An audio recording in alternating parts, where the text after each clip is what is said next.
O Senado já tem as assinaturas necessárias para a tentativa de abertura da CPI da Lava Toga. Para falar mais sobre esse assunto, está conosco o senador Alessandro Vieira, do Cidadania de Sergipe, que foi quem deu sequência ao recolhimento dessas assinaturas. Tudo bem, senador? Bom dia, obrigado por atender a Jovem Pan. Bom dia aos amigos da PAN. Senador, recentemente o senhor falou com a gente sobre essa tentativa de recolher as assinaturas para abrir essa CPI. Por que o senhor acha que agora foi possível colher todas as assinaturas? A CPI agora tem um foco mais específico e, claro, falta o presidente do Senado, Davi Alcolumbre, acolher esse pedido para abertura dessa CPI. De que maneira o senhor acha que se desenrola isso nos próximos dias? Bom, nós temos um primeiro requerimento que também teve as assinaturas e que está numa gaveta do senador Davi Alcolumbre, pendente de um recurso para plenário. Era um pedido mais amplo, abrangia 12 fatos, 12 ou 13 fatos determinados. Esse é um novo pedido, baseado especificamente na atuação do ministro Dias Toffoli naquela instalação do chamado inquérito das fake news, que foi um ato arbitrário, ilegal, que ele cometeu, e que dentro desse inquérito toda uma sequência de atos arbitrários foram sendo cometidos. Você teve censura à imprensa, você teve prisões e buscas, você teve afastamento de servidores sem processo administrativo, no caso servidores da Receita, e a paralisação de investigações da Receita Federal que atacavam ou que tocavam autoridades, 130, 133 autoridades, dentre elas, supostamente, os ministros Dias Toffoli, Gilmar Mendes e suas famílias. Não existe nenhuma previsão legal para isso que está sendo feito. É um instrumento de pressão e de arbítrio que foi criado pelo presidente do STF, que é justamente quem deveria ter a maior responsabilidade de salvaguardar a nossa Constituição, e o único caminho previsto na nossa Constituição Federal, e é ela que tem que guiar os passos na democracia, é justamente a apuração através de uma comissão parlamentar de inquérito perante o Senado da República. Augusto Nunes, a sua pergunta para o senador Alessandro Vieira. Senador, o que alega o presidente do Senado para recusar o irrecusável? Ele não pode engavetar. Ele alega o quê?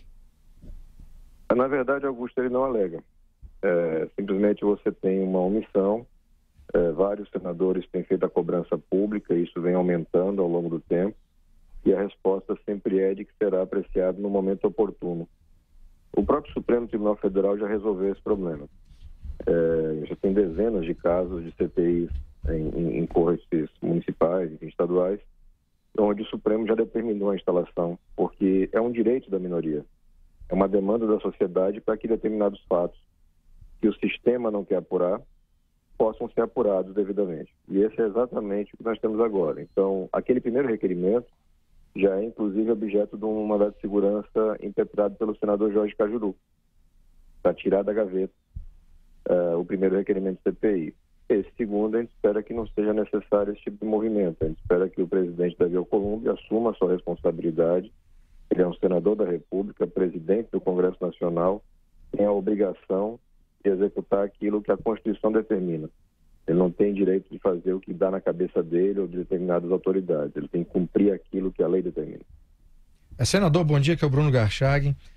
Senador, o STF sempre foi uma instituição intocável. A sociedade não se preocupava muito, até porque não sabia exatamente o que acontecia ali, e parecia haver um medo dos outros poderes legislativo e executivo, e também por parte da imprensa, de questionar, de investigar, de criticar as ações do Supremo e do Judiciário como um todo.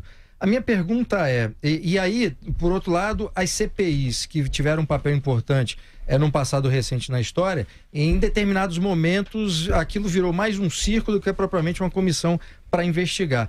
Qual é o cuidado que os senhores terão, os senhores que estão defendendo essa CPI da Lava Toga, para que essa comissão efetivamente cumpra o seu papel e não caia num erro que outras CPIs caíram, de transformar aquilo num espetáculo e depois o resultado não vir? A primeira questão é colocar que na democracia você não pode ter intocável. E efetivamente, num histórico muito recente, era difícil você conseguir reunir assinaturas para, por exemplo, uma CPI, por conta do grau de comprometimento que os representantes eleitos no Senado tinham. O eleitor foi para as urnas, fez uma imensa renovação do Senado e abriu essa possibilidade de, no primeiro momento, a gente teve uma eleição para a mesa disputadíssima, onde o grupo que comandava o Senado há mais de 30 anos, que era personificado pelo Renan Calheiros, foi derrotado. e a atuação dos novos senadores foi muito importante para que isso acontecesse. E agora você cria um clima, um espaço para poder fazer esse trabalho. Para garantir a qualidade dos trabalhos de uma CPI, qualquer que seja a CPI, é importante que você tenha um plano de trabalho bem estabelecido e gente capacitada para tocar. Então, no caso específico, a gente vai apurar um fato determinado. Esse fato tem que ser, de forma exaustiva, analisado. E isso passa por avaliar como é que foi o comportamento, no caso específico do ministro Dias Toffoli, que motivação ele tem, que atos estão sendo perpetrados nesse inquérito que é sigiloso, esse inquérito que não tem a participação do Ministério Público, esse inquérito que rasga toda a legislação processual, material, constitucional do Brasil. Você nunca teve um ato tão arbitrário na história do nosso judiciário. Isso segue como se fosse natural. A gente não pode transformar em natural, em normal, aquilo que não é normal, não é natural. Não é normal e natural o presidente do Supremo Tribunal Federal receber dezenas de denúncias e não responder a nenhuma. Não é normal e natural ele utilizar um instrumento de arbítrio para, através desse instrumento, pressionar e criar espaço para barganha política, porque é isso que está acontecendo em Brasília. Não adianta tentar tapar o sol com a peneira.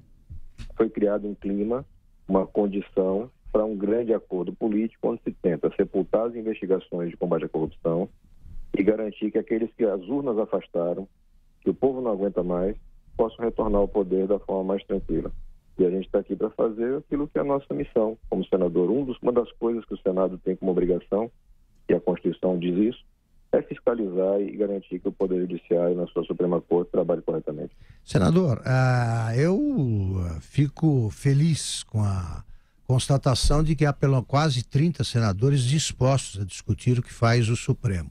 A partir de agora, com base nessa constatação, é possível acreditar que as sabatinas a que são submetidos indicados para o Supremo e também indicados para a chefia de embaixadas, que essas sabatinas deixem de parecer um chá de senhoras, né? A comparação que eu costumo fazer.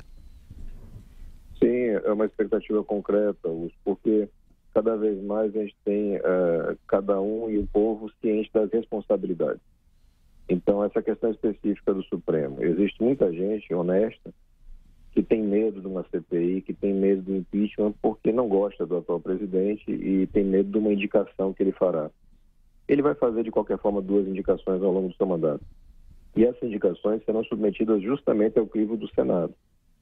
Então, é natural que um presidente conservador indique um ministro conservador. Isso é normal e acontece no mundo inteiro. O que não pode acontecer é a indicação de uma pessoa que não tem a capacidade nem idoneidade. Nesses 2 pontos, o Senado tem que cumprir sua obrigação e fazer o seu dever. Sabatinar, buscar informações e, se for o caso, reprovar.